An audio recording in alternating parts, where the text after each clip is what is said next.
नमस्कार दोस्तों, Hindi novel story explainer में आपका हार्दिक स्वागत है, जहां हर पन्ना एक नई कहानी और हर कहानी एक नया अनुभव लेकर आती है। यहां आपको सिस्टम, रोमांस और मैजिक की अनोखी कहानियां मिलेंगी। तैयार हो जाए इस शानदार सफर के लिए। अध्याय 222। कंकाल। जनरल कंकाल धीरे धीरे ताबूत से बाहर निकला और उसके छिद्रों में काला और जहरीला मैना इकट्ठा हो गया। जैसे जैसे ये भरता गया, इसकी हड्डियां धीरे धीरे नीली हरी रोशनी से चमकने लगीं। सात तीव्रता के भूकंप से पूरा कक्ष हिलने लगा, छत से धूल उड़ने लगी। यदि उनके चारों ओर भव्य रूप से गढ़ी गई पत्थर की ईंटों की दीवारें न होती, तो ध्रुव को यकीन था कि अब तक पूरा मकबरा ढह गया होता। उसने चारों ओर देखा और पहले से मौजूद डाक और पॉइजन मैना पिलर को देखा, लेकिन इस बार इसकी पूरी संरचना विघटित होने लगी थी और इसे मैना के तारों में बदलना शुरू कर दिया था, जो खड़े कंकाल की ओर तैर रहे थे। इसने कब्र से सारा मान चूस लिया, यहाँ तक कि संरचना को पूरी तरह से क्षतिग्रस्त करने की कीमत पर भी सब कुछ अवशोषित कर लिया। ध्रुव महसूस कर सकता था कि कंकाल में बनने वाली मन की शक्ति और भी अधिक तीव्र होने लगी थी, तथा वह सब कुछ अवशोषित करने लगी थी। सबसे पहले इसकी शक्ति एक बिंदु तक सीमित हो गई, जिससे ये संकेत मिला कि यह एक सितारा क्षेत्र सेनानी के रूप में वापस आ गया है। लेकिन ये यहीं खत्म नहीं हुआ।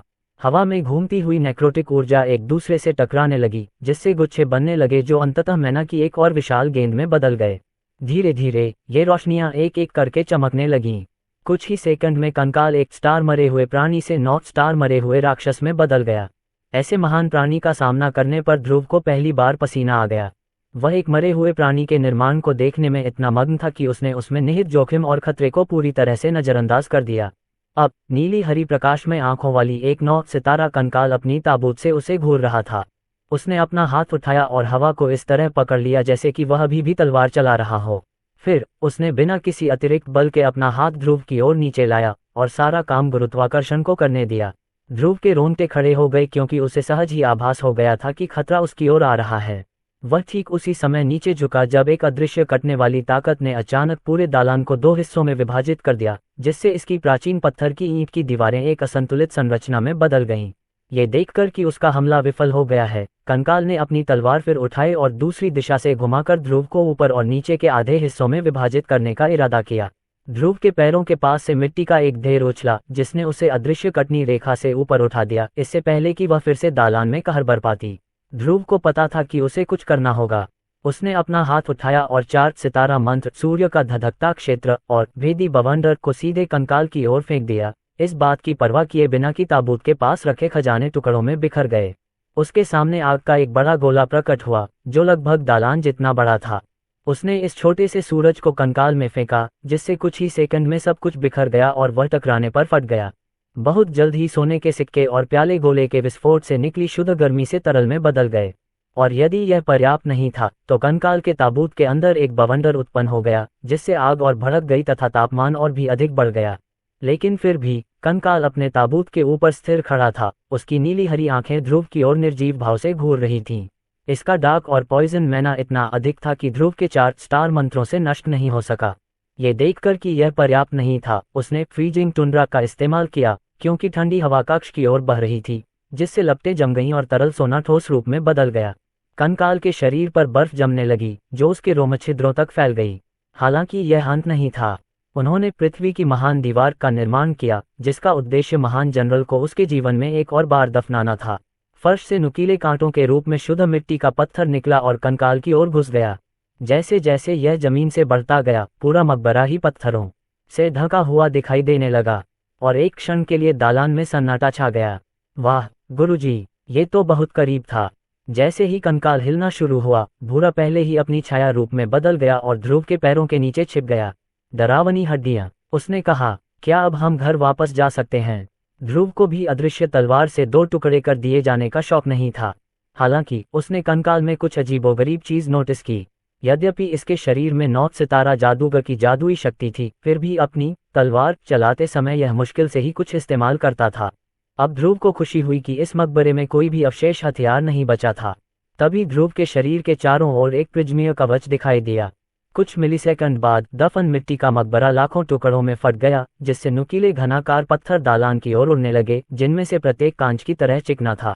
इससे कब्र में और भी अधिक क्षति हुई, लेकिन ध्रुव की प्रिज्मीय ढाल से टकराने पर वे तुरंत ही विघटित हो गए। उपन्यासों के अध्यायों को पहले से और उच्चतम गुणवत्ता में प्राप्त करने के लिए गूगल पर फायर NAT वेबसाइट खोजें। ध्रुव ने अनुमान लगाया, यह आदमी अतीत में बहुत अच्छा तलवारबाज रहा होगा।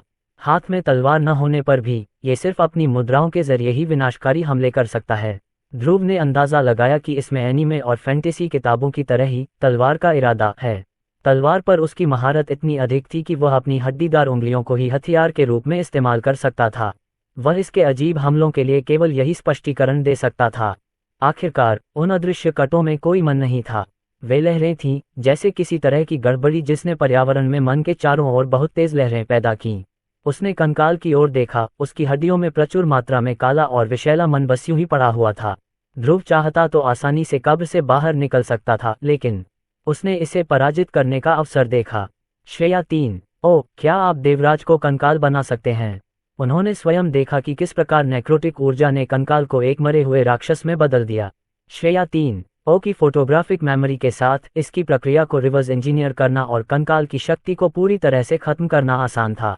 समझ गया, कंकाल में डार्क और पॉइजन मैना का विघटन। ध्रुव ने अपना हाथ उठाया और कंकाल का अपने मन पर से नियंत्रण छीन लिया। ध्रुव के नियंत्रण में आते ही कंकाल के चारों ओर घूमने वाली नेक्रोटिक ऊर्जा के तार हिलने और चमकने लगे। ध्रुव द्वारा कंकाल के मानस को चीरने के बाद कंकाल की अलग अलग हड्डियां क्लिक और क्लैक करने लगीं। इसके बाद जानकारी की बाढ़ उसके दिमाग में आई, जिसने उसे कंकाल को उसकी मृत्यु से पूरी तरह से मुक्त करने का उचित तरीका दिखाया। ध्रुव ने इस तथ्य का फायदा उठाया कि नॉर्थ सितारा जनरल कंकाल को यह याद नहीं था कि वह क्या है या क्या कर सकता है। विडंबना यह है कि केवल उसकी मांसपेशियों की स्मृति ही बची हुई थी। उन्होंने मन के अदृश्य क्षेत्र से झांक कर देखा और काले और पीले मन की अलग अलग धुंधली गेंदें देखी, अंधकार और विष जिनमें कंकाल की परिगलित ऊर्जा शामिल थी। उसने दोनों मनों को अलग करना शुरू कर दिया तथा एक दूसरे को उनके परिक्रमा बंधन से अलग कर दिया। कंकाल की पसलियों के अंदर का एक प्रकाश बिंदु समाप्त हो गया और शुद्ध अंधकार और विषैले मन में विघटित हो गया। अब ये केवल 8 सितारा वाला मरे हुए प्राणी रह गया था। ध्रुव ने कंकाल की शक्ति पर नियंत्रण करना जारी रखा, उसकी शक्ति के बिंदुओं को नष्ट कर दिया जब तक कि वह मात्र एक सितारा मरे हुए कंकाल में नहीं रह गया। अब उसकी उपस्थिति पहाड़ जितनी बड़ी नहीं रही, बल्कि वह केवल एक छोटे से टीले में बदल गई। वह उस कंकाल में समाये जीवन को समाप्त करने ही वाला था कि अचानक उसकी नीली हरी रोशनी वाली आंखों ने उसे आश्चर्य से देखा, जैसे कोई सड़क पर किसी अजनबी को पहचानने की कोशिश कर रहा हो। फिर कंकाल ने अपनी भुजाओं की ओर देखा। उसके चेहरे पर भ्रम स्पष्ट था, क्योंकि उसे अपने शरीर में हड्डियों के अलावा कुछ भी दिखाई नहीं दे रहा था। ध्रुव जो कुछ देख रहा था उससे आश्चर्यचकित हो गया। उसने कंकाल का विघटन रोक दिया। जैसे जैसे कंकाल कमजोर होता गया, वह अधिक सचेत होता गया। अध्याय 223 नेक्रोटिक ऊर्जा पर प्रयोग। ध्रुव के दिमाग में एक विचार कौंधा। वह मानता है कि यह थोड़ा पागलपन भरा था, लेकिन वह इसकी संभावनाओं के बारे में सोचने से खुद को नहीं रोक पाया। कंकाल की संवेदनशील आंखों को देखकर ऐसा लग रहा था जैसे वह किसी असली इंसान को देख रहा हो। कम से कम दिखने में तो ऐसा ही लग रहा था। ये कंकाल कभी एक सामान्य जीवित प्राणी था जिसकी अपनी इच्छाएं और आकांक्षाएं थीं। इतना ही नहीं, बल्कि वह प्रथम मानव सम्राट का गौरवशाली सेनापति बनकर अपने सपनों को पूरा करने में सक्षम था। ये तथ्य कि इसका मात्र कंकाल केवल मांसपेशियों की स्मृति से लैस होकर टनों ठोस पत्थर की ईंट की दीवारों को हलवे की तरह काट सकता था, इसकी कभी की जबरदस्त ताकत का संकेत था। ध्रुव को केवल ये सोचकर आश्चर्य हो रहा था कि जब वह जीवित था तो वह कितना शक्तिशाली था, और अब उसे कंकाल के साथ इसकी कुछ झलक दिखाई दे रही थी। ध्रुव उसे उसकी नीली हरी रोशनी वाली आंखों में देख सकता था। श्रेया 3। ओह, मुझे एक पल के लिए आगे बढ़ने दीजिए। उपन्यासों के अध्यायों को शीघ्रता से और उच्चतम गुणवत्ता में प्राप्त करने के लिए गूगल पर एथर वेबसाइट का उपयोग करें। उनके निजी एआई सहायक ने उनके शब्दों पर कोई प्रतिक्रिया नहीं दी, बल्कि कंकाल के शरीर से निकलने वाले डार्क और पॉइजन मैना पर नियंत्रण का पूरा भार उन्हें सौंप दिया। ध्रुव ने हवा में मौजूद मानस की संपूर्णता को महसूस किया, लाखों की संख्या में। उसने हर एक से जुड़ाव महसूस किया, ऐसा महसूस किया जैसे वह एक गैसीय प्राणी बन गया हो जिसने हर जगह तैरती मानस की सभी धुंधली गेंदों को अपने में समेट रखा हो। उसे डार्क मैना को अपने लाइट मैना से टकराना था और अपने लाइटनिंग मैना को पॉइजन मैना से टकराना था, जिससे कंकाल के पुनरुत्थान को संभव बनाने वाली शक्ति की संरचना पूरी तरह से नष्ट हो जाती थी। उसे मरे हुए लोगों को मारना था। लेकिन ध्रुव के मन में एक विचार आया, यदि वह ऐसा न करे तो क्या होगा? क्या होगा यदि वह इसे हटाने के बजाय इसे चालू कर दे? अब ध्रुव को पता था कि नॉर्थ सितारा कंकाल की पूरी शक्ति एक नासमझ जानवर से ज्यादा कुछ नहीं थी, जो अपनी अदृश्य तलवार किसी पर भी घुमाता था। लेकिन अगर ऐसा न हो तो क्या होगा? अगर उसमें वह चेतना हो जो जीवित रहते समय थी तो क्या होगा? ये संभावना तभी प्रकाश में आई जब ध्रुव ने देखा कि वह कंकाल की अमरता समाप्त करने वाला था। जब ये केवल एक सितारा मृत था तो नेक्रोटिक ऊर्जा की शक्तिशाली किंतु भ्रष्ट करने वाली शक्ति इतनी कम हो गई थी कि यह अपनी चेतना पुनः प्राप्त कर सका, बस थोड़ी देर के लिए। इससे ध्रुव को एक सिद्धांत मिला। डार्क और पॉइजन मैना हालांकि मृतकों को जीवित करने और उन्हें जीवित करने के लिए पर्याप्त शक्तिशाली है, लेकिन इससे संक्रमित लोगों को शुद्ध विनाश और अराजकता के प्राणी में बदल दिया। आखिरकार वे दो मैना सभी तत्वों में से सबसे काले थे, जो मृत्यु और गिरावट का प्रतीक थे। और एक जीवित प्राणी और एक मृत प्राणी में क्या अंतर था? उन्होंने जो देखा उसके अनुसार केवल उनके शरीर में उपस्थित मन में ही परिवर्तन हुआ था। एक जीवित प्राणी जब मरता है तो उसके शरीर में प्रकाशमान की जगह अंधकार माना जाता है, लेकिन किसी तरह डार्क और पॉइजन मैना लाइट मैना के उपयोग के बिना भी किसी चीज को जीवित बना सकते हैं।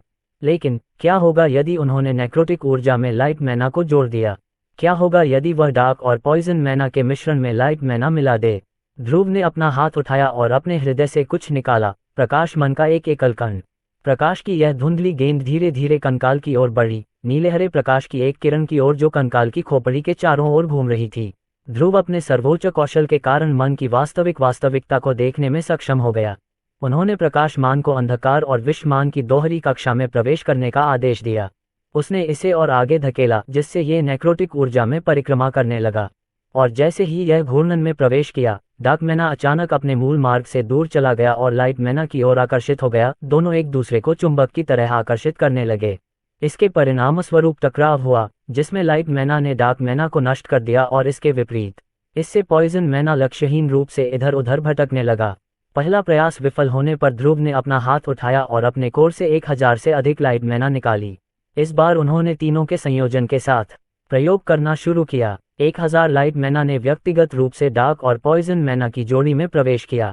फिर ध्रुव ने इसे 1000 अलग अलग तरीकों से उनकी कक्षा में धकेलने का निर्देश दिया। उम्मीद है कि यह एक अलग परिणाम तक पहुंचेगा, लेकिन वही बात होगी, लाइट मैना और डार्क मैना अंततः एक दूसरे को रद्द कर देंगे। ध्रुव ने हार नहीं मानी और अपने शरीर से 1 लाख से अधिक प्रकाशमान बाहर भेजे।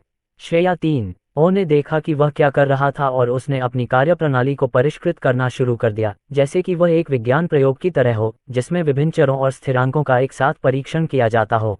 ध्रुव को पता ही नहीं चला कि सही रास्ता खोजने में कितना समय बीत गया।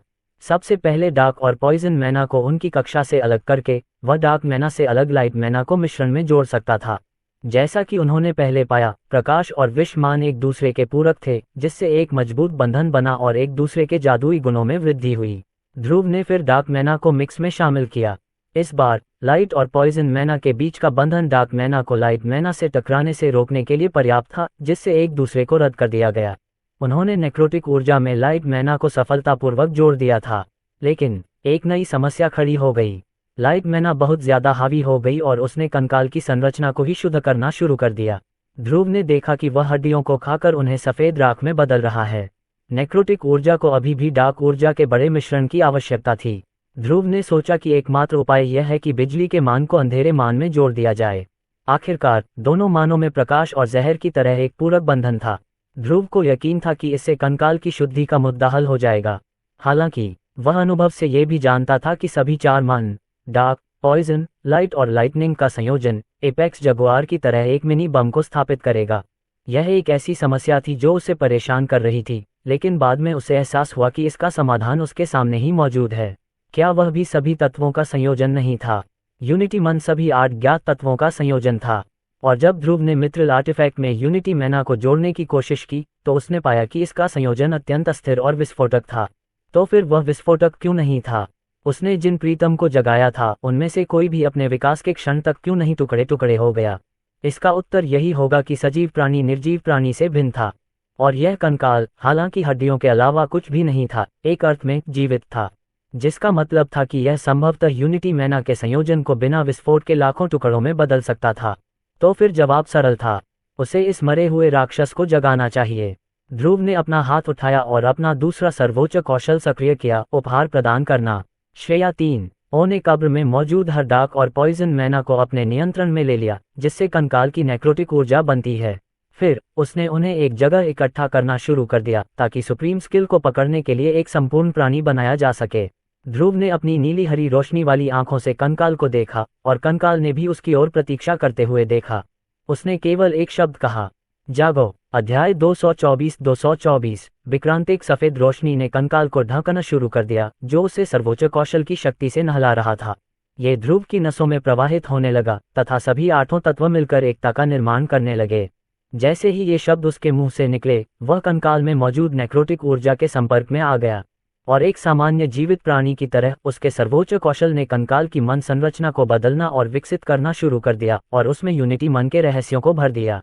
डार्क और पॉइजन मैना जो कि कंकाल में स्वाभाविक रूप से मौजूद थी, पर यूनिटी ने सभी तात्विक मैना के साथ बमबारी शुरू कर दी और लाइट मैना को नेक्रोटिक ऊर्जा की कक्षा में प्रवेश करने के लिए मजबूर किया।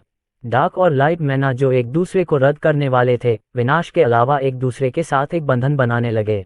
यूनिटी मैना के रहस्यमय और विरोधाभासी रिश्तों ने किसी तरह दोनों को एक दूसरे की कक्षा में सह अस्तित्व में रहने की अनुमति दी। कंकाल को देखने से प्राप्त सभी ज्ञान ने इस कंकाल की जागृति को प्रभावित किया। ध्रुव को यकीन था कि अगर उसे नहीं पता होता कि नेक्रोटिक ऊर्जा कैसे काम करती है, तो वह चाहे कितनी भी कोशिश कर ले, उस मरे हुए प्राणी को जगा नहीं पाता। धीरे धीरे नेक्रोटिक ऊर्जा की संक्षारक शक्ति को नियंत्रित किया जाने लगा तथा अब यह मरे हुए कंकाल के अंदर सीमित चेतना को नष्ट नहीं कर रही थी। कंकाल की पसलियों के अंदर शक्ति का प्रत्येक बिंदु उसकी महारत के सभी 9 सितारे मौलिक रूप से बदलने लगे, क्योंकि लाइट मैना को उसकी संपूर्णता में शामिल किया जाने लगा। फिर धमाका, कंकाल से प्रकाश की एक तीव्र तरंग फूट पड़ी, जिससे ध्रुव एक कदम पीछे हट गया। वह भी इस दृश्य से थोड़ा अंधा हो गया था। ऐसा लग रहा था जैसे वह सीधे सूर्य को देख रहा हो। आखिरकार ये पहली बार था जब उसने इतनी शक्तिशाली चीज को जगाया था। कुछ सेकंड के बाद प्रकाश कम हो गया और कब्र में केवल एक सामान्य दिखने वाला कंकाल बचा था जो सीधा खड़ा था। मरे हुए प्राणी के चारों ओर फैली हुई परिगलित ऊर्जा की डोरियां गायब हो गई थीं और केवल उसकी नीली हरी प्रकाश वाली आंखें ही बची थीं। ध्रुव को लगा कि वह स्कूल प्रयोगशाला में रखे सामान्य कंकाल को देख रहा है। कहाँ, मैं कहाँ हूँ? कंकाल ने उसके हाथों को देखा। चेहरे के बिना भी उसकी भारी उलझन और अनिश्चितता की अभिव्यक्ति स्पष्ट थी। उपन्यासों के अध्यायों को जल्दी और उच्चतम गुणवत्ता में एक्सेस करने के लिए गूगल पर novelfire.net वेबसाइट खोजें। उसने ध्रुव की ओर देखा। क्या मैं मर गया था? वह केवल अजीब तरीके से अपना सिर हिला सका। हाँ, तुम थे। तुम अपनी कब्र पर खड़े हो। कंकाल ने चारों ओर देखा और अपनी खुद की कब्र की वास्तुकला को देखा। उसकी आंखों में पहचान की कोई चमक नहीं दिखी। मैं समझ गया। तो क्या मैं यह मान सकता हूँ कि आप ही वह जादूगर हैं जिसने मुझे मृत्यु से पुनर्जीवित किया? तकनीकी रूप से नहीं। मैंने तुम्हें यहाँ एक मरे हुए प्राणी के रूप में पाया और मैंने तुम्हें जगाया। क्या तुम्हें याद है कि तुम कौन हो? उसने कंकाल से पूछा। अगर सर जयंत की बातों पर यकीन किया जाए तो यह मकबरा जनरल ग्रीवस का अंतिम विश्राम स्थल था। उनके लिए ये कहना समझदारी होगी कि शायद ये कब्र खुद ग्रीवस की ही थी, हड्डियों में। मैं नहीं जानता। मुझे याद नहीं कि मैं पहले कौन था या क्या था, कंकाल ने कहा। लेकिन कंकाल ने फिर अपनी हड्डियों को देखा। वह अपने हाथों में एक अदृश्य तलवार को पकड़ने की कोशिश करने से खुद को रोक नहीं सका। अपनी हथेली में इसे कल्पना करने मात्र से ही उसे घर जैसा एहसास होने लगा। कंकाल ने कहा, मैं अपने पिछले जन्म में शायद एक महान योद्धा था। मैं बता सकता हूँ कि मेरा शरीर युद्ध के लिए बना है। मेरे हाथ में हथियार पकड़ना उतना ही स्वाभाविक है जितना कि सांस लेना। फिर उसने अपने शरीर की ओर देखा और उलझन में पड़ गया कि वह अपनी इच्छा से कैसे चल और बोल सकता है। हालांकि मैं अपने अतीत के बारे में कुछ नहीं जानता, लेकिन मैं यह जरूर जानता हूं कि मरे हुए प्राणी के पास अपना कोई दिमाग नहीं होता। वह केवल आदेश देना और विनाश करना जानता है। फिर उसने ध्रुव की ओर देखा। क्या तुम भगवान हो? नहीं, नहीं, उसने मासूमियत से अपने हाथ दिखाते हुए जवाब दिया। मेरे पास बस विशेष शक्तियां हैं। मुझे नहीं पता कि मेरी मृत्यु को कितना समय बीत चुका है, लेकिन जादू मेरी अपेक्षा से कहीं अधिक आगे बढ़ गया है। आखिरकार हमारे समय के महान जादूगर भी वह नहीं कर सकते जो आपने अभी किया है। कम से कम मुझे तो ऐसा ही लगता है। कंकाल अपनी ही बातों से उलझन में पड़ गया, मानो उसे पता ही न हो कि उसे ये तथ्य क्यों पता था। कुछ सेकंड के बाद कंकाल ने अपना भ्रम दूर किया और ध्रुव का सामना किया। तुम ही एकमात्र कारण हो जिसके कारण मैं अभी जीवित हूँ, कंकाल ने कहा। मैं इसे महसूस कर सकता हूँ। मेरी आत्मा तुम्हारी ऋणी है। नहीं, मैं तो बस ये देखना चाहता था कि नेक्रोमेंसी कैसे काम करती है, उसने कहा। आप जो चाहें करने के लिए स्वतंत्र हैं। यदि ऐसा है तो कृपया मुझे अपना साथी बना लें। यद्यपि मैं हड्डियों के अलावा कुछ नहीं हूँ, फिर भी मुझे याद है कि इसका उपयोग कैसे करना है। मेरा दिमाग, यदि मेरे पास एक भी है, तो अतीत के ज्ञान से भरा है जो आपके लिए उपयोगी साबित हो सकता है। मेरी बस एक ही विनती है। मैं दुनिया को वैसा ही देखना चाहता हूँ जैसा कि वह अभी है। भले ही मेरे मरने के बाद सब कुछ बदल गया हो, लेकिन मैं अभी भी इस उम्मीद से चिपका हुआ हूँ कि कुछ ऐसा होगा जो मेरे दिमाग को झकझोर देगा और मुझे याद दिलाएगा कि मैं पहले कौन था। कंकाल के सच्चे अनुरोध ने ध्रुव को सहानुभूतिपूर्ण बना दिया। आखिरकार, अगर देवी ने उसे पुनर्जन्म के बाद अपनी यादें बनाए रखने की अनुमति नहीं दी होती, तो वह भी निराश महसूस करता। उसे लगता कि उसका पूरा जीवन उससे गायब हो गया है। जरूर, आप हमारे साथ शामिल हो सकते हैं। ध्रुव प्राचीन काल के नॉर्थ सितारा सेनापति को अस्वीकार नहीं करने वाला था, और कंकाल ने जो कहा उससे लगता था कि उसे कम से कम अपनी कुछ शक्तियां तो याद थीं। एक मिनट रुको, भूरा ने ध्रुव की छाया से बाहर निकलते हुए कहा। तुम कौन हो, हे घिनौने? कंकाल ने पूछा। मैं मास्टर का आदरणीय पालतू हूँ, सबसे पहला और एकमात्र साथी। हालांकि चूंकि तुम थोड़े मजबूत लगते हो, इसलिए मैं तुम्हें हमारे साथ शामिल होने के लिए तैयार हूँ, एक शर्त पर। कंकाल तुरंत भूरा के सामने घुटनों के बल बैठ गया। उसने कहा, मैं तुम्हें अपने सीनियर की तरह मानूंगा। हो, मुझे नहीं पता था कि आप इतने अच्छे आदमी हैं। अब मुझे इससे कोई परेशानी नहीं है, मास्टर। भूरा पागलों की तरह हंसने लगा और कंकाल की खोपड़ी के ऊपर कूद पड़ा। ध्रुव को समझ नहीं आ रहा था कि उसे भूरा को बताना चाहिए या नहीं कि वह नॉर्थ स्टार रियल्म फाइटर पर कदम रख रहा है। लेकिन जो भी हो, उसे मजा आ रहा था और जनरल को इससे कोई परेशानी नहीं थी। वैसे, आप क्या कहलाना चाहते हैं? मैंने सुना है कि आपका नाम जनरल ग्रिवस या कुछ और है। मेरे लिए उस नाम का कोई मतलब नहीं है, उसने कहा। मुझे ये बात तुम्हारे हवाले करनी होगी। आखिरकार, तुम ही तो हो जिसने मुझे मेरा दूसरा जीवन दिया है। ये भी उचित है कि तुम मुझे मेरा दूसरा नाम दो। उन्होंने कहा, तो फिर विक्रांत ही होगा। कंकाल ने सिर हिलाकर ध्रुव का नाम स्वीकार कर लिया।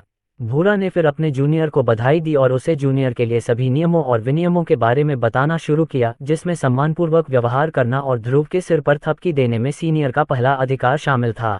मुझे लगता है कि हमें बाहर निकल जाना चाहिए। कक्ष ढहने वाला है। विक्रांत द्वारा अवशोषित सभी नेक्रोटिक ऊर्जा के साथ कब्र में अब पॉकेट आयाम के जीवन काल को बनाए रखने के लिए कोई मन नहीं था। जागृत न हुए विक्रांत के साथ पिछली लड़ाई के कारण गलियारा पहले ही ध्वस्त हो चुका था, इसलिए बाहर जाने का द्वार अवरुद्ध हो गया था। शुक्र है कि ध्रुव को इसकी चिंता नहीं करनी पड़ी। भूरा ने अपना एक क्लोन विक्रांत को दे दिया, जिससे वे तीनों सुरक्षित रूप से कब्र से बाहर आ सके। अध्याय 225 कब्र के बाद ध्रुव, विक्रांत और भूरा न्यू ऑर्कस लौट आए, जहां उनका तुरंत ड्रैगनबॉर्न द्वारा स्वागत किया गया, जो काफी समय से उनका इंतजार कर रहे थे। ध्रुव ने जब अपनी परछाइयों को संकेत भेजा कि वह सुरक्षित है, तो वे सब उसका इंतजार किए बिना न्यू ऑर्कस के पास लौट आए। भगवान ध्रुव, धन्यवाद, आप ठीक थे, शर्वानी ने कहा। भाई माइक, तुम कहाँ चले गए थे? क्या हमारे बिना तुम्हारा कोई रोमांचक अनुभव रहा? खुशी है कि आप सुरक्षित थे। जब तक तुम अकेले थे तब तक आराम नहीं कर सकते थे। ध्रुव ने उन सभी को आश्वस्त किया कि वह ठीक है। अगर उसके जीवन में किसी भी तरह का खतरा होता तो वह बिना सोचे समझे न्यू ऑर्कस के पास वापस चला जाता। बेशक, वह नॉर्थ सितारा मरे हुए कंकाल से लड़ रहा था, जो निश्चित रूप से उसके पूरे जीवन की सबसे खतरनाक लड़ाई थी, लेकिन उसे नहीं लगा कि यह इतना खतरनाक था। ओह, चलो मैं आप लोगों से हमारे सबसे नए भर्ती हुए व्यक्ति का परिचय कराता हूँ, विक्रांत। ये तभी हुआ जब ड्रैगनबॉर्न ने ध्रुव के पीछे चलने वाले साधारण कंकाल को देखा। ड्रैगनबॉर्न ने विक्रांत की नीली हरी आंखों की रोशनी देखी। यह मंद थी, लेकिन वे उसके अंदर छिपी एक सागर गहरी शक्ति को महसूस कर सकते थे जिसे वे भी नहीं समझ सकते थे। यदि उनका कंकाल के साथ कोई अमूर्त संबंध न होता तो वे उस पर संदेह करते। ऐसा लग रहा था मानो वे सभी एक तार से जुड़े हुए थे, जो प्रत्येक रिबोनियन के ध्रुव से जुड़ाव का प्रतीक था, क्योंकि ध्रुव ही वह व्यक्ति था जिसने सबसे पहले उनकी प्रतिभा को जागृत किया था। ड्रैगनबॉर्न के लिए यह एहसास करने के लिए पर्याप्त था कि विक्रांत उनका साथी, उनका परिवार था। हे, खुद ही देख लो, मतलब स्केलीज अब मेरा अपना जूनियर है। भूरा ने ड्रैगनबॉर्न से शेखी बघारी। अर्जुन ने तुरंत मुंह बनाया और अपनी ईर्ष्या व्यक्त की। बेशक, भूरा ने युवा ड्रैगनबॉर्न के चेहरे पर अपनी बात रगड़ने का अवसर बर्बाद नहीं किया। ड्रैगनबॉर्न को अर्जुन को रोकना पड़ा क्योंकि वह भूरा पर हमला करने लगा था, जो उस पर बुरे चेहरे बना रहा था। इस बीच ध्रुव विक्रांत के पास पहुंचा। तो आप बाहरी दुनिया के बारे में क्या सोचते हैं? प्राचीन दुनिया से आए जनरल ने चारों ओर देखा और न्यू ऑर्कस की अनूठी वास्तुकला को देखा। उसकी आंखें आश्चर्य और विस्मय से भर गईं। तो फिर तुम राजा हो, यह जमीन तुम्हारी है, विक्रांत ने कहा। अगर ऐसा है तो ये किस्मत की बात है कि मैं अपने दूसरे जन्म में दूसरे राजा की सेवा करूं। रुको, मुझे ये कैसे पता? विक्रांत ने उत्तर की तलाश में अपना सिर खुजलाया, लेकिन दुर्भाग्य से वह उत्तर नहीं ढूंढ सका। ध्रुव ने विक्रांत की बात का जवाब तक नहीं दिया और उसे भूरा और अर्जुन के साथ शहर में घूमने दिया। ध्रुव जानता था कि उन दोनों का विक्रांत पर बहुत बुरा असर था, लेकिन उन्हें रोकने के लिए वह पहले ही बहुत देर कर चुका था। इस बीच उसने अपनी छाया को देखा और दो छाया ऑक्स को बुलाया। नारुतो, सासुकी, क्या तुम वहां हो? पूर्व ओर्केनाइन और ओरिक्यूपाइन सरदार छाया से ऊपर उठे और आदरपूर्वक ध्रुव के सामने घुटने टेक दिए। आपकी सेवा में, बॉस। क्या तुम्हें पता है कि हमारे जाने के बाद कब्र का क्या हुआ? नारुतो ने अपनी जांघों और छाती पर एक लय में थपथपाना शुरू कर दिया, क्योंकि वह आसपास के अन्य ऑर्क्स की रिपोर्ट सुना रहा था। आपके जाने के बाद पूरा मकबरा ढह गया, बॉस। शुक्र है कि पूरा मकबरा वापस जमीन में धंसने से पहले सभी लोग पीछे हटने में सफल रहे। ये साहसी लोगों के लिए एक बड़ा मुद्दा बन गया। कुछ लोगों ने सोचा कि आप मकबरे के नीचे दबे रह गए हैं, या कुछ ने सोचा कि आप खजाने के साथ पहले ही चले गए हैं। बहुत से लोग आपके बारे में पूछ रहे हैं, बॉस, सासुकी ने कहा। इस पूरे मकबरे अभियान के बाद हर कोई रिबॉर्न कंपनी के बारे में सोचने लगा है। आखिरकार सभी ने सोचा था कि या तो नाइट्स या हैमरस्टोन समूह ही खजाने के कमरे तक पहुंचने में सक्षम होगा। लेकिन घटनाओं के एक मोड़ में आप ही एकमात्र व्यक्ति थे जो मकबरे तक पहुंचने में सक्षम थे। हमने ड्रैगनबॉर्न के बारे में भी बहुत सारी बातें सुनी हैं, नारुतो ने कहा। वे सभी मित्रिल आर्टिफैक्ट से काफी प्रभावित हैं, जिन्हें उन्होंने एपेक्स जगुआर के खिलाफ लड़ने के लिए इस्तेमाल किया था। इसके कारण बहुत से लोग ड्रैगनबॉर्न के बारे में विस्तार से पूछने के लिए रिबॉर्न आर्मरी में उमड़ पड़े।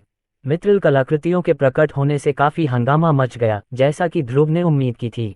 मरियम ने क्या किया? उसने उनसे पूछा। उसने उन्हें न्यू ऑकस के पास भेज दिया, बॉस। ध्रुव ने संतोष में सिर हिलाया। निश्चित रूप से अब तक साहसी लोगों ने नवनिर्मित गोल्डन रोड को देखा होगा और न्यू ऑकस तक इसके रास्ते का अनुसरण किया होगा। यही कारण था कि उसने ड्रैगनबॉर्न को कब्र अभियान में अपनी ताकत दिखाने की अनुमति दी। वह एक मजबूत पहली छाप बनाना चाहता था, ताकि रिबॉर्न नाम उनके दिमाग में बस जाए, और जब उनकी जिज्ञासा चरम पर पहुंच जाती तो वे गोल्डन रोड का अनुसरण करते हुए उत्तर की खोज में न्यू ऑकस तक पहुंच जाते। रिबॉर्न कंपनी कौन थी? ड्रैगनबॉर्न कौन थे? वह सुनहरे बालों वाला लड़का कौन था जो अकेले ही कब्र तक पहुंच गया था? और एक बार जब वे न्यू ऑकस पहुंच गए तो वे शहर की हर चीज को देखकर इतने आश्चर्यचकित हो गए कि वे पूरी तरह से भूल गए कि वे वहां क्यों आए थे। फिर अंततः उन्हें किंग्स क्षेत्र के बारे में पता चल जाएगा, जो उन्हें सीधे रिबॉर्न राष्ट्र तक ले जाएगा। ध्रुव की योजना पार्च्ड लैंड्स में ज्यादा से ज्यादा पर्यटकों को लाने की थी। गोल्डन रोड का यही लक्ष्य था। यह एक कुकी क्रम पथ था जिसका सभी लोग धीरे धीरे अनुसरण करेंगे जब तक कि वे अंत तक नहीं पहुंच जाते, रिबॉर्न का राष्ट्र जहां उनके सभी सपने सच होंगे। और निश्चित रूप से कुछ दिनों बाद साहसिक यात्रियों का पहला दल न्यू ऑकस पहुंचा। वे लोग थे जिन्होंने ड्रैगनबॉर्न को अकेले ही 6 सितारा मरे हुए प्राणी को हराते हुए देखा था, और तकनीकी रूप से वे गोल्डन रोड के पहले पर्यटक होंगे। बेशक शहर ने उनके आगमन का स्वागत खुशियों भरी मुस्कान और हाथ में चॉकलेट लेकर किया। इस बीच अंगोरा शहर में बातचीत हो रही थी। कब्र अभियान के नतीजे राजधानी शहर में वापस आने में ज्यादा समय नहीं लगा। पहले तो ये खबर सिर्फ उन कंपनियों तक सीमित थी जो कब्र अभियान में शामिल हुई थीं, जैसे हैमरस्टोन कंपनी और दूसरी। लेकिन जैसे जैसे समय बीतता गया, खबर जंगल में आग की तरह फैलती गई। कई लोगों को यकीन ही नहीं हुआ कि एक नामहीन कंपनी ऐसा कारनामा कर सकती है। अंगोरा शहर की ज्यादातर शीर्ष एडवेंचरिंग कंपनियों ने रिबॉर्न कंपनी के बारे में कभी सुना भी नहीं था। हाँ, कुछ लोग ऐसे भी थे जो बाजार में बिक रही चॉकलेट के जरिए अपना नाम पहचानते थे। लेकिन इससे सभी के अंदर उलझन और बढ़ गई। एक स्नैक कंपनी के पास शस्त्रागार है। ये दो पूरी तरह से अलग अलग चीजें थीं।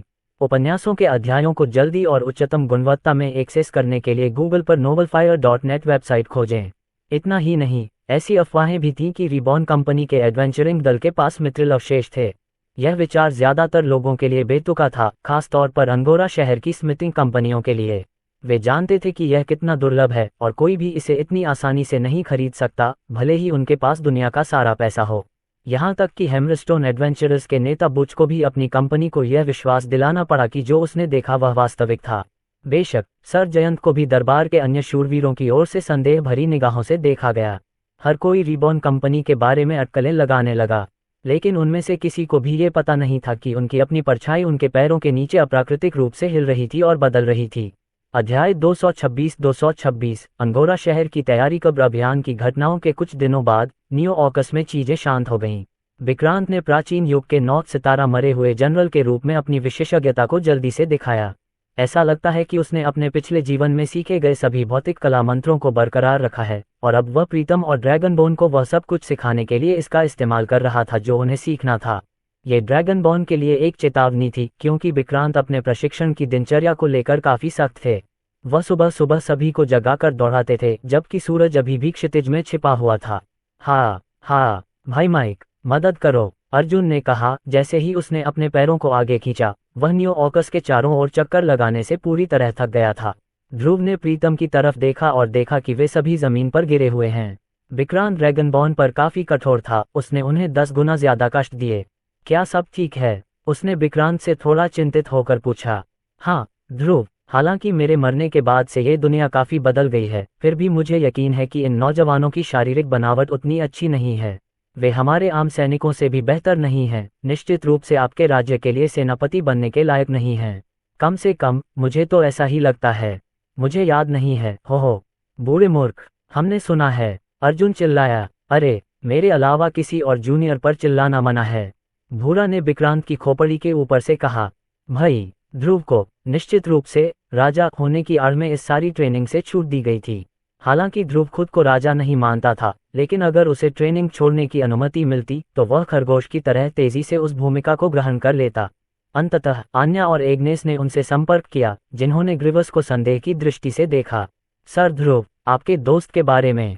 वह कौन है? एग्नेस ने पूछा। उसकी नजरें सीधे खड़े कंकाल पर ऊपर नीचे घूम रही थीं।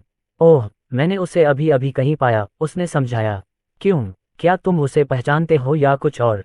एग्नेस ने ड्रैगनबॉर्न और प्रीतम को एक साथ अजीबोगरीब हरकतें करते देखा। ऐसा लग रहा था कि वे किसी अजीबोगरीब लड़ाई तकनीक का प्रशिक्षण ले रहे थे जिसे उसने पहले कभी नहीं देखा था। शुद्ध भौतिकता का वह तरीका, शारीरिक शक्ति का उपयोग करने पर उनका महत्व। मैंने उस तरह की शैली के बारे में केवल एक बार सुना है, उसने चुपचाप कहा। जब मैं ऑर्डर का हिस्सा थी तब मेरे गुरु क्रूगर ने मुझे एक प्राचीन स्क्रॉल दिखाया था, और भले ही मैंने इसकी केवल एक झलक देखी हो, मुझे यकीन है कि यह काफी हद तक ड्रैगनबोन द्वारा अब सीखी जा रही चीजों के समान है। इसे क्या कहा जाता है? सम्राट का मार्ग, उसने कहा। ध्रुव ने इस बारे में सोचा और पाया कि यह बात उसके विचारों से मेल खाती है। चूंकि ग्रीवस प्राचीन काल का एक सेनापति था, तो उसे उस समय की युद्ध तकनीकों का ज्ञान और महारत अवश्य होगी। लेकिन ऐसा कहा जाता है कि यह रास्ता हमेशा के लिए खो गया है। यहाँ तक कि अन्य स्वर्गीय शूरवीरों को भी केवल उन विरल स्क्रॉलों की जानकारी है जो उन्हें क्वींस क्षेत्र में मिले थे, एग्नेस ने कहा। अगर यह वास्तव में वही है जो ड्रैगनबॉर्न सीख रहे हैं, तो वह कौन है? ध्रुव ने जंगल की ओर देखा। वह विक्रांत है, वह एक रिबोनियन है, उसने उत्तर दिया। कुछ समय बाद गोल्डन रोड का निर्माण कार्य इतना आगे बढ़ गया कि दूर से अंगोरा शहर की झलक दिखाई देने लगी। बहुत जल्द ही राजधानी शहर को पता चल जाएगा कि वे क्या कर रहे हैं, और आन्या के अनुसार बेहतर होगा कि वे अंगोरा शहर में आकर खुद ही इसकी घोषणा करें, बजाय इसके कि वे खुद ही इसका पता लगा लें। इससे आपको रणनीतिक लाभ मिलेगा, आन्या ने कहा। यदि आप जादुई टॉवर के मास्टर और नाइटली कोर्ट में हेड नाइट का विश्वास जीत लेते हैं, तो आपके पास इतना प्रभाव होगा कि आप शहर को गोल्डन रोड को अपने बीच में शामिल करने की अनुमति दे सकेंगे।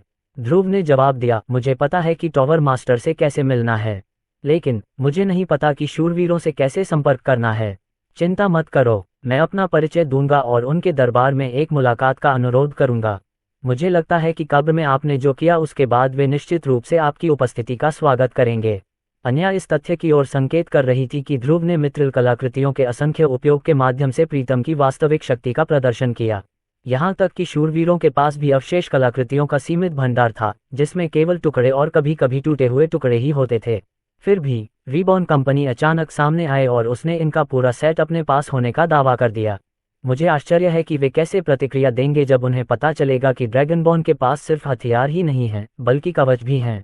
उपन्यासों के अध्यायों को जल्दी और उच्चतम गुणवत्ता में प्राप्त करने के लिए गूगल पर novel_fire वेबसाइट देखें।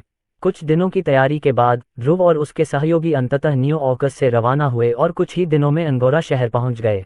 ध्रुव अपने साथ विक्रांत और ड्रैगनबॉर्न, आन्या और उसके अनुरक्षकों के साथ साथ प्रीतम को भी साथ लाया था।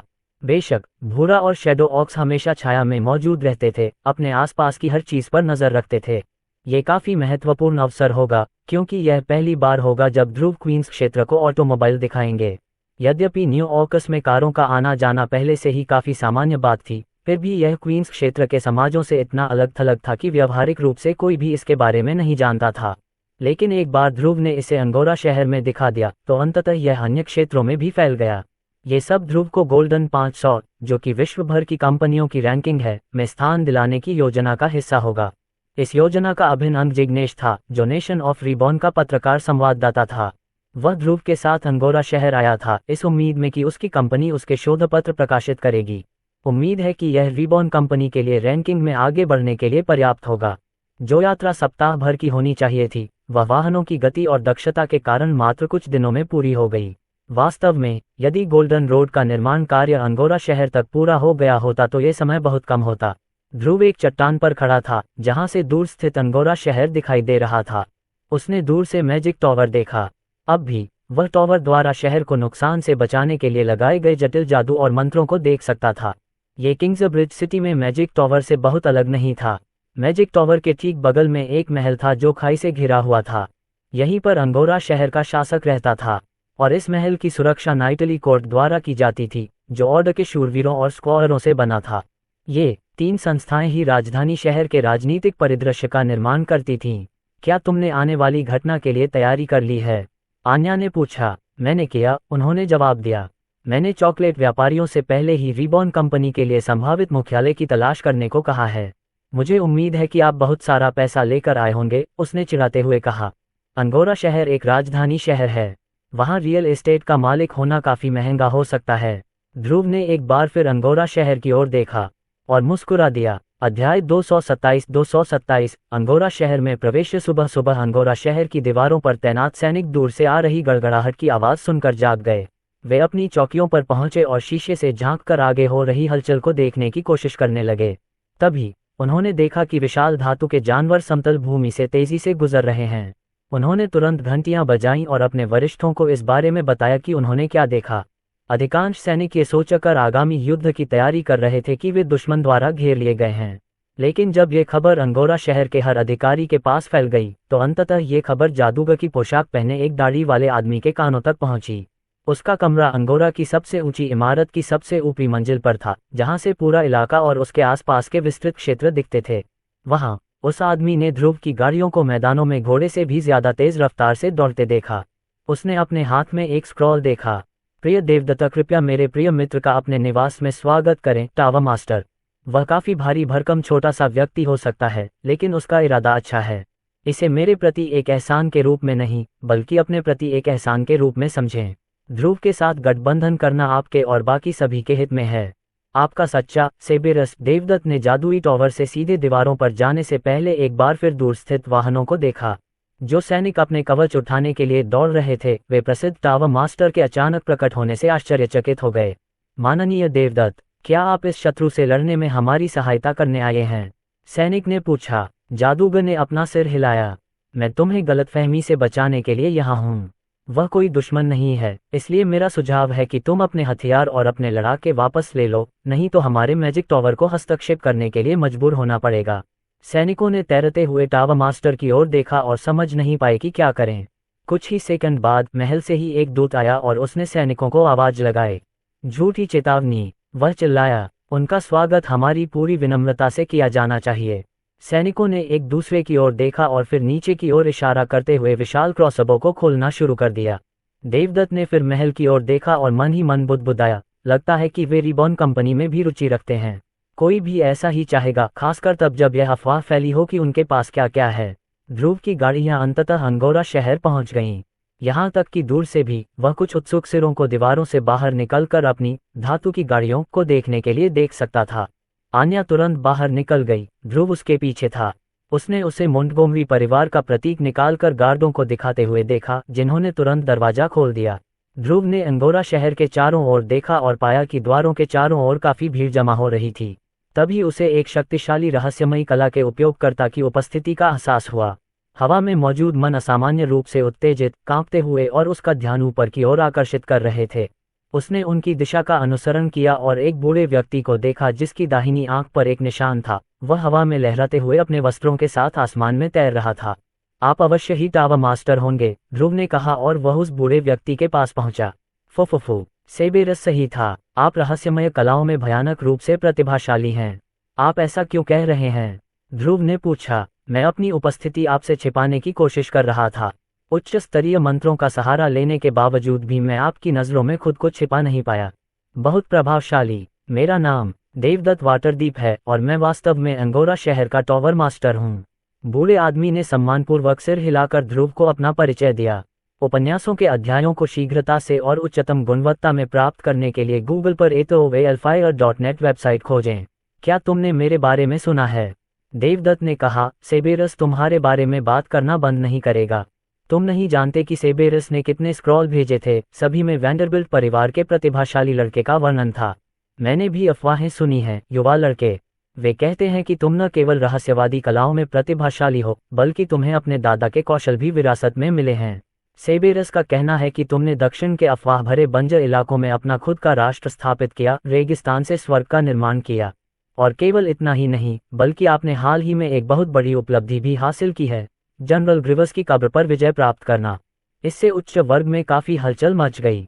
मुझे आश्चर्य हुआ कि क्या इनमें से कुछ भी सच है, लेकिन आपकी धातु की गाड़ियां देखकर मैं केवल यह मान सकता हूं कि यह सच्चाई का केवल एक अंश है। ध्रुव ने कंधे उचका दिए। उसे समझ नहीं आ रहा था कि तारीफ के बाद क्या करे। धन्यवाद, मुझे लगता है। क्या आपके पास शहर में कोई आवास है? यदि नहीं, तो मैं आपके और आपके सहयोगियों के लिए शहर की यात्रा के दौरान अस्थायी आवास के रूप में अपना टावर देने में प्रसन्न हूं, देवदत्त ने प्रस्ताव दिया।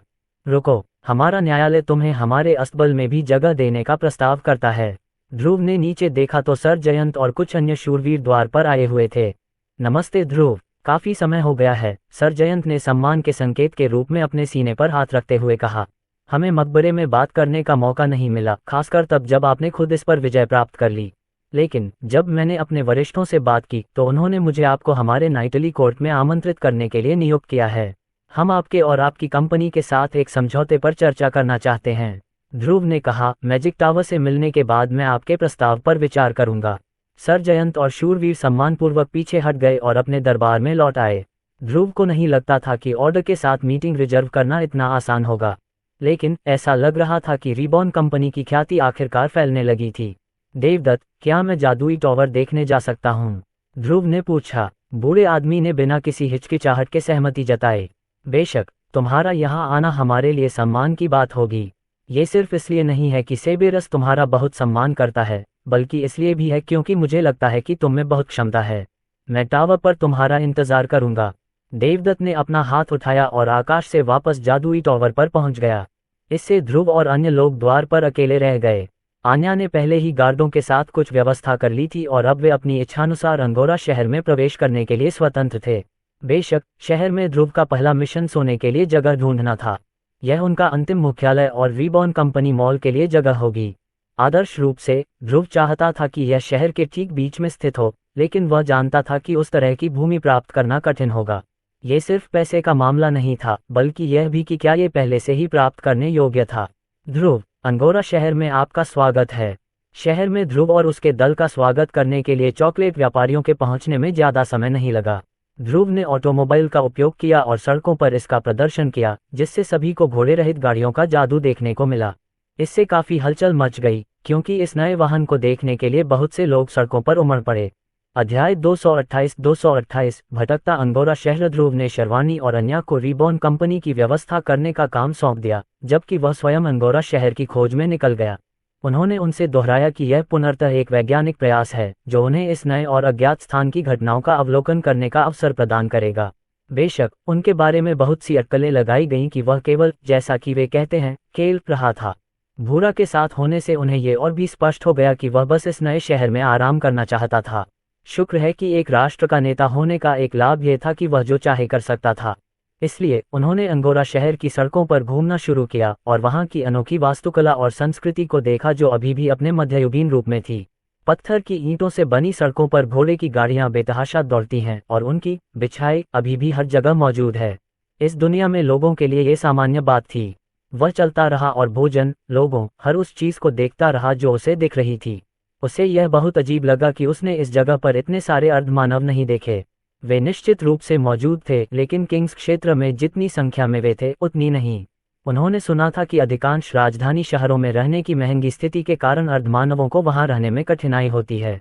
ठीक उसी समय जब भूरा इधर उधर घूम रहा था और इस शहर में जीवन की निम्न गुणवत्ता का आकलन कर रहा था, ध्रुव को सड़कों पर अर्धमानवों का एक अजीब समूह दिखाई दिया। वहां कुछ अर्धमानव किशोर अस्तबल की सफाई कर रहे थे और अंदर खड़े घोड़ों की देखभाल कर रहे थे। वे सामने वाले प्रतिष्ठान के कर्मचारी लग रहे थे। Welcome in. ध्रुव सड़क के बीच में रुक गया और सामने स्थित सराय को देखने लगा। यह अभी भी मुख्य रूप से लकड़ी से बना हुआ था, शायद कुछ दशक पहले, और ऐसा लग रहा था कि इसका हाल ही में नवीनीकरण नहीं हुआ था क्योंकि ध्रुव ने सड़ी हुई लकड़ी और सड़ते हुए तख्तों के सबूत देखे थे। इससे पहले उन्होंने जो अन्य उच्च स्तरीय प्रतिष्ठान देखे थे जो पत्थर से बने थे, उनकी तुलना में ये बहुत खराब स्थिति में दिख रहा था। यह उल्लेख करना आवश्यक नहीं है कि यह स्थान शहर के झुग्गी झोपड़ियों वाले हिस्से में स्थित था। वेलकम इन ऐसा स्थान नहीं दिखता था जहां बहुत अधिक ग्राहक आते हों। लेकिन ये जगह कितनी भी दिलचस्प क्यों न हो, ध्रुव की शुरुआती जिज्ञासा इमारत में नहीं थी, बल्कि उसकी देखभाल करने वाले अर्धमानवों में थी। वे 2 पैरों पर खड़े थे, उनके शरीर पर फर भरा हुआ था तथा उनकी पूंछ फर्श पर घिसट रही थी। उन्होंने उन्हें पहचान लिया क्योंकि वे वही प्रजाति थी जिसे ध्रुव ने सबसे पहले शुष्क भूमि में जागृत किया था। वे मैंकी थे। हालांकि यहाँ के मैंकीज और पार्च्ड लैंड्स के मैंकीज में एक बड़ा अंतर था। इन लोगों के फर लाल थे। मैंकीज प्रजाति, लाल मैंकी प्रकार, अर्धमानव कठिनाई तत्व कोई नहीं पहले की तरह। ये प्रजातियां सबसे निम्न श्रेणी की थीं तथा इनमें अपने शरीर में मन को धारण करने की कोई प्रवृत्ति नहीं थी। बेशक वह इसे बदलने में सक्षम थे।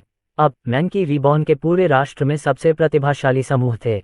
उत्पादन, कृषि और इंजीनियरिंग में उनके कौशल इस बात का एक कारण थे कि कुछ ही वर्षों में यह इतनी तेजी से विकसित हुआ था। तभी ध्रुव की नाक में खुजली होने लगी। उसे यह अनुभूति महसूस हुए इतना समय हो गया था कि उसे लगा कि यह फर्श पर घोड़े की विष्ठा के कारण हुई एक स्वाभाविक शारीरिक प्रतिक्रिया मात्र है। लेकिन नहीं, यह उसका कौशल सुपीरियर गोल्डन नोज काम कर रहा था। यह उसे बता रहा था कि ये रेड मैंकी उसे बेहद प्रतिभाशाली व्यक्तियों को खोजने में मदद कर सकते हैं। आखिरी बार ऐसा उसे तब महसूस हुआ था जब उसकी मुलाकात ड्रैगनबॉर्न से हुई थी। यदि इनमें से कोई भी रेड मैंकी ड्रैगनबॉर्न्स जितना प्रतिभाशाली साबित हुआ तो वे रीबॉर्न राष्ट्र में एक अत्यंत आवश्यक समूह बन जाएंगे। इस संभावना से उत्साहित होकर ध्रुव ने तुरंत पलटकर रेड मैंकीज को अपना परिचय दिया। नमस्ते सर, आपका स्वागत है। वेलकम इन में, उनमें से एक ने नम्रता से कहा, आंख से संपर्क बनाए रखने का प्रयास करते हुए।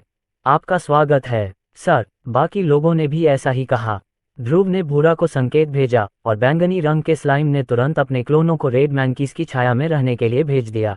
और इस कनेक्शन के साथ श्रेया 3 उनकी संभावित प्रतिभाओं पर एक नज़र डालने में सक्षम था। मैं ये पता लगाने में सक्षम था कि उनमें से एक में पवन तलवारबाज बनने की क्षमता थी, दूसरे में टीले का पहलवान बनने की क्षमता थी और कई अन्य में भी ऐसी ही प्रतिभा थी। क्या उनके पास उत्पादन में प्रतिभा नहीं है? प्रत्येक येलो मैंकी में इंजीनियरिंग, खेती, लोहारी तथा अन्य संभव उत्पादन में किसी न किसी प्रकार की प्रतिभा अवश्य थी। लेकिन ऐसा लग रहा था कि रेड मैंकीज के इस समूह में लड़ने की विशेष क्षमता थी। हालांकि नमूना समूह अभी भी एक निश्चित निष्कर्ष पर पहुंचने के लिए बहुत छोटा है। यह मानना सुरक्षित है कि रेड मैंकीज में अपनी शारीरिक शक्ति का उपयोग करने की एक स्वाभाविक प्रवृत्ति है। ध्रुव को आश्चर्य हुआ जब वह अपने सामने दुबले पतले कमजोर मैंकी को देखता तो पहली बात उसके दिमाग में लड़ाकू प्रतिभा की नहीं आती। माफ कीजिए, लेकिन क्या आप इस सराय के मालिक हैं? उसने उनसे पूछा। उन्होंने तुरंत हताश होकर अपना सिर हिलाया।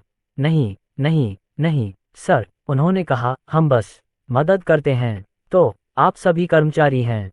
नहीं सर, हम कर्ज में हैं। उपन्यासों के अध्यायों को जल्दी और उच्चतम गुणवत्ता में प्राप्त करने के लिए गूगल पर नॉवल FINAT वेबसाइट खोजें। तभी ध्रुव ने सराय के अंदर कुछ हलचल की आवाज़ सुनी। कुछ सेकंड बाद सूट पहने एक आदमी सराय से बाहर आया जो थोड़ा तनावग्रस्त और अस्त व्यस्त दिख रहा था। लेकिन इससे पहले कि वह जा पाता, एक और आदमी जो सादी सफ़ेद शर्ट और चौगा पहने हुए था बाहर आया और सूट पहने आदमी से विनती करने लगा। आपको ऐसा करने की जरूरत नहीं है, चौगा पहने आदमी ने कहा। मेरे पास क्या विकल्प है? मैं अब अधिकारियों से और नहीं बच सकता। अगर मैं कुछ नहीं करूंगा तो वे इस जगह की हर चीज जब्त कर लेंगे। सूट पहने व्यक्ति बहुत दुखी लग रहा था, मानो वह कोई बहुत कठिन निर्णय लेने वाला हो। ध्रुव ने कुछ उत्तरों के लिए रेड मैंकीज की ओर देखा। यहाँ क्या हो रहा है? उसने उनसे पूछा, और उन्होंने जो कुछ कहा उससे वह ये निष्कर्ष निकाल सका कि चौगा पहना हुआ आदमी सराय का मालिक था, जबकि सूट पहना हुआ आदमी ऋण वसूली करने वाला था। ऐसा लग रहा था कि इन दिनों सराय का प्रदर्शन ठीक नहीं चल रहा था और मालिक पूरी जगह का किराया चुकाने में सक्षम था। और 1 महीने की देरी से फीस जमा करने के बाद शहर खुद सराय के मालिक से अपनी संपत्ति वापस लेने के करीब था। अजीब बात यह है कि ऋण वसूलीकर्ता यहाँ नकद भुगतान करने के लिए इनको मजबूर करने के लिए नहीं आया था। इसके बजाय ऋण वसूलीकर्ता बोझ को कम करने के लिए अपने स्वयं के पैसे की पेशकश करके ऋण अवधि बढ़ाने की कोशिश कर रहा था। मुझे ये जगह बहुत पसंद है, कर्ज वसूलने वाले ने कहा। मेरे दोस्त हैं, अर्धमानव दोस्त, और अगर यह सराय न होती तो वे इस जगह पर नहीं रह पाते। यह एकमात्र ऐसी जगह है जो उन्हें रखने के लिए काफ़ी सस्ती है। इसलिए भले ही मुझे खुद कर्ज लेना पड़े, मैं इस सराय को बचाए रखूंगा। अध्याय 229 वेलकम। इंद्रूव भावुक हो गया। पता चला कि यह सराय ही एकमात्र ऐसी जगह थी जहां अर्धमानव अपनी जरूरत के समय आ सकते थे। उसने सराय की तरफ देखा और देखा कि कई अर्धमानव खिड़कियों से बाहर देख रहे थे। उनकी आंखों में आंसू लगभग भर आए थे। अर्धमानव माताएं अपने बच्चों को गोद में लेकर उन्हें शांत करने की कोशिश कर रही थीं, जबकि उनकी आंखों से आंसू बह रहे थे। पिताओं ने चीजों को बेहतर बनाने की कोशिश में फर्श को और जोर से साफ किया। वे जानते थे कि यही एकमात्र स्थान है जहां वे रह सकते हैं। शहर में जीवन उन लोगों के लिए उतना अच्छा नहीं था जिनके पास महान प्रतिभा नहीं थी। यह विशेष रूप से अर्धमानवों के लिए था, जो ये साबित करने के लिए दूर से आए थे कि वे यहाँ के हैं। हालांकि मालिक की कृपा से यह होटल अंततः बर्बाद हो गया। हालांकि कीमतें इतनी कम थीं कि गरीब लोग इसे वहन कर सकते थे, लेकिन ये होटल को चलाने के लिए पर्याप्त नहीं था। तभी ध्रुव को अपनी परछाई से एक आवाज आती हुई सुनाई दी। ये शर्वानी ही थीं, जिन्होंने अपनी व्यवस्थाओं की प्राप्ति में वर्तमान प्रगति के बारे में बताने के लिए उनसे संपर्क किया था। लॉर्ड ध्रुव, मैं और मिस आन्या शहर के केंद्र में एक परित्यक्त इमारत के मालिक के साथ हमारी बैठक समाप्त हो गई है। यह अंगोरा शहर में हमारे मुख्यालय की स्थापना के लिए एक उपयुक्त स्थान है। हमें बस आपके आदेश की आवश्यकता है। ध्रुव कुछ सेकंड तक चुप रहा, फिर उसने सराय में व्याकुल होकर बैठे अर्धमानवों की ओर देखा। फिर वह शर्वानी की ओर मुड़ा। भगवान ध्रुव, योजना बदल रही है, उसने उससे कहा।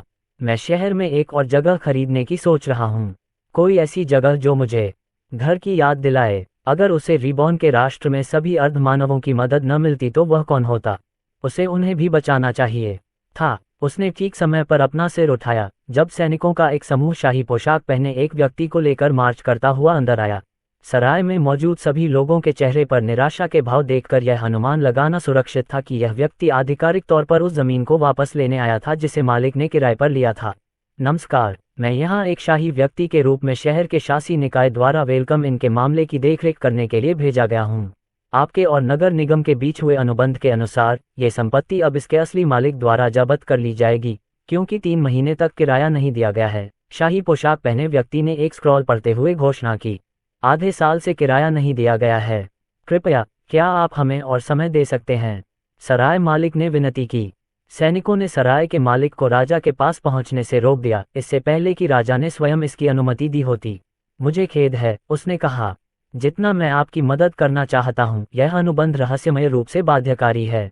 आप जानते हैं कि जब जादू से अनुबंध का दायरा तोड़ा जाता है तो क्या होता है, इसके भयंकर परिणाम होते हैं। सराय के मालिक को पता था कि राजा के पास कोई विकल्प नहीं था। मुझे पता है, मुझे खेद है, गलती मेरी है और केवल मेरी। उसकी आंखें बोझ से धंसी हुई थीं। उसने सराय में मौजूद अर्धमानवों की ओर देखा और वह उनके लिए आंसू बहाए बिना नहीं रह सका। अब वे और कहाँ जाएंगे, क्योंकि सराय नष्ट होने वाली थी। राजा ने गहरी सांस ली और फिर गार्डों को संकेत भेजा कि वे अर्धमानवों को उनकी संपत्ति से बाहर निकालना शुरू करें। उसकी आंखों में दर्द था, फिर भी उसे वही करना था जो उसे करना था। इंतजार। ध्रुव की आवाज ने सैनिकों को आगे बढ़ने से रोक दिया। सभी लोग सड़क के बीचों बीच खड़े सुनहरे बालों वाले लड़के ध्रुव की ओर देखने लगे। क्या होगा अगर मैं कर्ज चुका दूं? उसने राजा से पूछा। सराय के मालिक और इलाके के हर अर्धमानव ने ध्रुव की ओर देखा।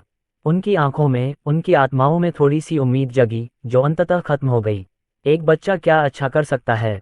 युवक, मुझे खेद है, लेकिन मेरा कुल ऋण 100,000 स्वर्ण सिक्कों के बराबर है। मुझे यकीन नहीं है कि आप इसे समझ पाएंगे, लेकिन लोहारों को भी इसे वहन करने के लिए 5 साल तक काम करना पड़ता है, सराय के मालिक ने कहा।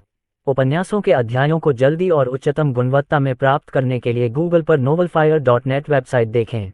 मुझे डर है कि अगर आप फिर से सराय पर कब्जा करना चाहेंगे तो कर्ज 2 गुना हो जाएगा, राजा ने कहा। कुल 200,000 स्वर्ण मुद्राएं हैं। रॉयल ने देखा कि ध्रुव ने जब संख्याएं सुनी तो वह एक बार भी नहीं हिला। ध्रुव ने बिना किसी हिचकिचाहट के कहा, मैं इसे खरीदूंगा। ये काफी सस्ता है, उसने सोचा। यदि स्थिति इतनी गंभीर न होती तो अधिकतर लोग इस पर हंसते और सोचते कि यह कितनी अच्छी बात है कि एक बच्चा इतनी ऊंची कीमत चुकाने में सक्षम है। राजा ने ध्रुव की बातों को सिरे से खारिज नहीं किया। इसके बजाय उसने ध्रुव के चेहरे को ध्यान से देखा और यह पहचानने की कोशिश की कि वह कहाँ से आया है। वह निश्चित रूप से अंगोरा शहर के शाही परिवार से नहीं था, अन्यथा शाही परिवार को शुरू से ही यह बात पता चल जाती। उसके पहनावे में जादुई वस्त्रों का कोई निशान नहीं था, जिसका अर्थ था कि वह जादुई टॉवर से आया कोई व्यक्ति नहीं था। और उसकी उम्र और हाथ में हथियार की कमी का मतलब यह भी था कि वह ऑर्डर से नहीं था। कंपनी का उत्तराधिकारी ही एकमात्र संभावना थी। हालांकि राजा को अभी भी ध्रुव की पृष्ठभूमि के लिए कोई संभावित उत्तर नहीं मिला। वह ध्रुव की आंखों में आत्मविश्वास का भाव देख सकता था जो उसे बता रहा था कि बच्चा मजाक नहीं कर रहा था। रॉयल ने कहा, भले ही आप इसे वहन कर सकें, लेकिन यह मामला पहले ही दूसरे खरीदार को सौंप दिया गया है। वे पहले ही इस भूमि को अपने अधिकार में लेने और इसे अपना बनाने के लिए शहर के साथ समझौता कर चुके हैं। ध्रुव ने राजा के हाथ में रखे पत्रक को देखा। क्या यह इस क्षेत्र के लिए अनुबंध है? उन्होंने राजा से पूछा। हाँ, यह है। और इससे पहले कि रॉयल कुछ और कह पाता, उसने अचानक महसूस किया कि स्क्रॉल उसके नियंत्रण से दूर चला गया। क्या? स्क्रॉल ध्रुव की हथेलियों में पूरी तरह से समा गया, जिससे वह अनुबंध को पूरी तरह से पढ़ सका। चूंकि राजा ने यह स्थापित कर लिया था कि यह एक रहस्यपूर्ण रूप से बाध्यकारी समझौता था, तो इसका मतलब था कि यह अनुबंध जादू और मन से भरा हुआ था। बेशक उसे बस उन्हें इशारा करना था और वे उसके कब्जे में दौड़े चले आए। यही उसका सर्वोच्च कौशल था। श्रेया 3। ओह, क्या आप देवराज के अनुबंध का विश्लेषण कर सकती हैं और मेरे लिए यह जमीन खरीदने का रास्ता ढूंढ सकती हैं? समझा। 5 सेकंड भी नहीं लगे कि उसका निजी आई सहायक जवाब लेकर आ गया। यह जवाब उसके दिमाग में लहर की तरह बह गया, जिससे उसे जवाब देखने का मौका मिला। इसमें कहा गया है कि एक बार जब क्षेत्र पर कब्जा कर लिया जाता है, तो खरीदारों को उस क्षेत्र के लिए बोली लगाने के लिए 1 महीने की छूट अवधि दी जाती है। हाँ, राजा ने सिर हिलाया। ध्रुव के हाथों में रखे स्क्रॉल को अभी भी अविश्वास से देख रहा था। लेकिन जैसा कि मैंने कहा, बोली समाप्त हो चुकी है। इसे एक कंपनी ने 300,000 सोने के सिक्कों की कीमत पर खरीद लिया है। ध्रुव ने सिर हिलाया और अनुबंध के एक विशेष खंड की ओर इशारा किया। लेकिन इसमें कहा गया है कि संपत्ति के लिए बोली लगाने में सभी इच्छुक पक्षों की भागीदारी की अनुमति होनी चाहिए। इसका मतलब है कि मैं अभी भी जमीन के लिए बोली लगा सकता हूँ। रॉयल ने ध्रुव की ओर देखा। हाँ, लेकिन इसके अलावा एक और शर्त है। बोली समाप्त होने के बाद और कोई दूसरी पार्टी दिलचस्पी दिखाती है, तो इस नई पार्टी को बोली लगानी होगी। बोली की रकम से दोगुनी। इसका मतलब है कि आपको 400,000 सोने के सिक्के देने होंगे। अध्याय 230 खरीदी गई सरायर्ध मानवों ने कराहते हुए कहा। राजा द्वारा दी गई कीमत कुछ ऐसी थी जिसका अंदाजा वे लगा भी नहीं सकते थे। इसकी भारी राशि ने उनके वर्तमान जीवन की स्थिति को बनाए रखने के सपनों को कुचल दिया। इसमें कोई संदेह नहीं कि उन्हें जीवित रहने के लिए जंगल में वापस डेरा डालना होगा, या इससे भी बदतर, उन्हें सूखे इलाकों में फेंक दिया जाएगा। सराय के मालिक ने कहा, राजधानी शहर में रहने की यही कठिनाइयां हैं। हमें अपनी जमीन कहीं और रखनी होगी, ऐसी जगह जहां संघर्षरत लोगों के लिए ज्यादा सुविधा हो। उस आदमी ने साहस दिखाने की कोशिश की, लेकिन उसकी कर्कश आवाज से उसकी असली उदासी उजागर हो गई। कोई जरूरत नहीं, ध्रुव ने कहा, मैं खुद ही सब कुछ खरीद लूंगा। ध्रुव के एक इशारे से 2 शैडो ऑक उभरे। राजा और उसके सैनिक इस बात से पूरी तरह अनजान थे कि ऑक की जोड़ी कहां से आई है। ऐसा लग रहा था मानो वे पलक झपकते ही अस्तित्व में आ गए हों, जो बेहद अजीब था क्योंकि उनका विशाल कद 10 मीटर की दूरी से ही प्रशिक्षित सैनिकों को सचेत कर सकता था। और बिना कुछ कहे ही ऑर्क्स में से एक ने कहीं से एक बड़ी चमड़े की थैली निकाली, जो ध्रुव के आकार की लगभग आधी थी, और घुटने टेक कर ध्रुव को दे दी। ध्रुव ने जादू से थैला उठाया और राजा के पैरों की ओर फेंका, जिससे जो भारी खनक हुई उससे सभी लोग आश्चर्यचकित हो गए। थैला बहुत भारी लग रहा था, और जब तक राजा और उसके रक्षकों ने देखा, ध्रुव अकेला सड़कों पर था। उसके आसपास कहीं भी विशालकाय ऑर्क्स का कोई निशान नहीं था। वे जितनी तेजी से आए थे उतनी ही तेजी से गायब हो गए, जिससे हर कोई हैरान रह गया कि क्या वे बस उनकी कल्पना की उपज थे या नहीं। ध्रुव ने सहजता से कहा, ये 5 लाख सोने के सिक्के हैं। अगर आप आज ही अनुबंध पूरा कर लें तो बाकी पैसे आपके हैं। कुछ देर के अविश्वास के बाद राजा ने हिम्मत जुटाई और बैग की डोरी ढीली कर दी। और जैसे ही उसने ऐसा किया, उसके चेहरे पर एक सुनहरी चमक लौट आई और उसकी आंखों के सामने शुद्ध सोने के सिक्कों का ढेर लग गया। राजा ने कांपते हाथों से एक सिक्का लिया और बड़ी सावधानी से उसकी जांच की। उसकी शाही पृष्ठभूमि ने उसे ढाले गए सोने की प्रामाणिकता को पहचानने में मदद की। हाल ही में ढाला गया है, उसने सिक्के पर छोटी छोटी खरोंचों को देखते हुए कहा। फिर उसकी नज़र नीचे लिखे छोटे से शिलालेख पर गई। उस पर लिखा था कि ये क्वींस क्षेत्र में नहीं बना है, जिसका मतलब है किंग्स क्षेत्र। बस इसी एक सुराग से राजा को ध्रुव की असली पृष्ठभूमि का पता चल गया। तुम यहाँ के नहीं हो, उन्होंने कहा। नहीं, मैं नहीं हूँ। राजा को बस इतना ही सुनना था। उसकी आंखों से पता चल रहा था कि सुनहरे बालों वाले लड़के से बात करते हुए उसे कुछ एहसास हो गया था। बहुत अच्छा, राजा ने कहा, मैं ये भुगतान ले लूंगा और व्यक्तिगत रूप से इस क्षेत्र को आपके स्वामित्व में सौंपने की व्यवस्था करूंगा। राजा के व्यवहार में अचानक आए परिवर्तन से सैनिक भ्रमित हो गए। सर, क्या ये ठीक है? पिछले खरीदार के बारे में क्या? हाँ, मेरा अनुमान है कि जब उन्हें पता चलेगा कि हम किसके साथ काम कर रहे हैं तो उन्हें भी इसे स्वीकार करना होगा, राजा ने सैनिक की बात काटते हुए कहा। यहाँ केवल एक ही समूह है जिसके पास खर्च करने के लिए इस तरह का पैसा है, और वह कोई और नहीं बल्कि रीबॉर्न कंपनी है। सैनिकों ने अविश्वास से ध्रुव की ओर देखा। पुनर्जन्म समूह, वही जिसने कब्र पर विजय प्राप्त की। मैंने सुना है कि वे शूरवीरों के साथ भी लड़े थे। बस इतना ही नहीं, उन्होंने ऐसा किया। सर जयंत ने अपने वरिष्ठों को बताया कि ऐसी स्थिति में जहां उन्हें एक दूसरे के साथ प्रतिस्पर्धा करनी पड़े, उन्होंने स्वीकार किया कि वे उन पर कभी भी विजय प्राप्त नहीं कर पाएंगे, राजघराने ने कहा, जो स्पष्ट रूप से अंदरूनी जानकारी से अधिक अवगत थे। तुम्हें इतना यकीन कैसे है कि वह उनमें से एक है? मैंने सुना है कि वे ड्रैगन जैसे प्राणियों से भरा एक समूह हैं। राजा ने ध्रुव की ओर देखा, जो सराय के आभारी अर्धमानव निवासियों से घिरा हुआ था। इसे अंतर्ज्ञान कहिए। क्या तुमने उन ऑर्क्स को देखा है? इस तरह के अर्धमानव किसी इंसान का पीछा नहीं करेंगे, भले ही उनके पास दुनिया का सारा पैसा हो। उस लड़के ने उनका सम्मान अर्जित किया, अन्यथा वे पहले स्थान पर उसका पीछा नहीं करते। सैनिकों ने एक बार फिर ध्रुव की ओर देखा। अब हम कहाँ जाएं? उन्होंने राजा से पूछा। उपन्यासों के अध्यायों को जल्दी और उच्चतम गुणवत्ता में प्राप्त करने के लिए गूगल पर november.alf.ir.net वेबसाइट देखें। महल में, उसने कहा। ड्यूक जानना चाहेगा कि यहाँ क्या हुआ। वह कह रहा है कि जब से रीबॉर्न के लोग यहाँ आए हैं तब से वह उनसे मिलना चाहता है। जब से उन समूहों ने अपने युद्ध शुरू किए हैं तब से उसे बहुत ज़रूरत है। इस बीच सराय में वापस आकर अर्धमानव एक दूसरे को संदेह भरी निगाहों से देख रहे थे, मानो उन्हें यकीन ही नहीं हो रहा था कि वे नुकसान के कगार पर बच गए हैं। किसने सोचा होगा कि एक उदार अजनबी सराय पर फिर से कब्जा कर पाएगा? युवक, सराय का मालिक उसके पास आया। तुम सराय के साथ क्या करने की योजना बना रहे हो? चिंता मत करो, हमारे भगवान ध्रुव निश्चित रूप से आप सभी का ध्यान रखेंगे। शर्वानी और अन्य ड्रैगनबोन ठीक समय पर पहुंचे, जिससे अन्य अर्धमानव आश्चर्यचकित हो गए। वे उनके महंगे दिखने वाले परिधानों को देखकर दंग रह गए, जिससे वे मानव राजघरानों की तरह देख रहे थे। उन्होंने कभी किसी अर्धमानव को इतना खुश नहीं देखा था। क्या आप लोगों को मजा आया? उसने उनसे पूछा। मुझे यकीन है कि तुमने ऐसा किया होगा, आन्या ने मुंह बनाया। हम बस डील पूरी करने ही वाले थे। फिर उसने उन अर्धमानवों को देखा जो खुशी से गले मिल रहे थे, जब उन्हें एहसास हुआ कि वे अपना घर नहीं खोएंगे। लेकिन ऐसा लगता है कि यह अच्छे कारण से था, उसने मुस्कुराते हुए कहा और ध्रुव को अपने कंधों से धक्का दिया। ध्रुव ने फिर होटल मालिक की ओर देखा और हाथ आगे बढ़ाया। मैंने अपना परिचय नहीं दिया है। मैं ध्रुव हूँ। प्लेटो नाम के सराय मालिक ने अपना तथा भवन में मौजूद अन्य अर्धमानवों का परिचय दिया। मुझे ये सराय मेरे पिता से विरासत में मिली है। उन्होंने ही दुर्भाग्यपूर्ण मनुष्यों और अर्धमानवों के लिए इस सुरक्षित स्थान का निर्माण किया है। मैं बस परंपरा को जारी रखने की कोशिश कर रहा हूँ। ध्रुव ने सराय में मौजूद अर्धमानवों को देखा। उनमें से ज्यादातर ने फटे पुराने कपड़े पहने हुए थे, जिन पर हमेशा के लिए तेल के दाग लगे हुए थे, लगभग चिथड़े जैसे। और इन कपड़ों के पीछे सिर्फ चमड़ी और हड्डियां थीं, जो साफ तौर पर बहुत कम चीजों से अपना पेट पाल रहे थे। यह एक दुखद दृश्य था। आखिरकार अपनी तरह के अर्धमानव पुनर्जन्म के राष्ट्र में समृद्ध हो रहे थे। घर पर बिल्ली लोग अपनी चपलता और गति के लिए प्रसिद्ध थे, जो प्रदर्शन कला और जिम्नास्टिक के लिए उपयोगी थे। छिपकली लोग अपनी ताकत और कलाबाजी के लिए प्रसिद्ध थे। फिर भी यहाँ उन्हें अपना जीवन चलाने के लिए नौकरियां ढूंढने में संघर्ष करना पड़ा।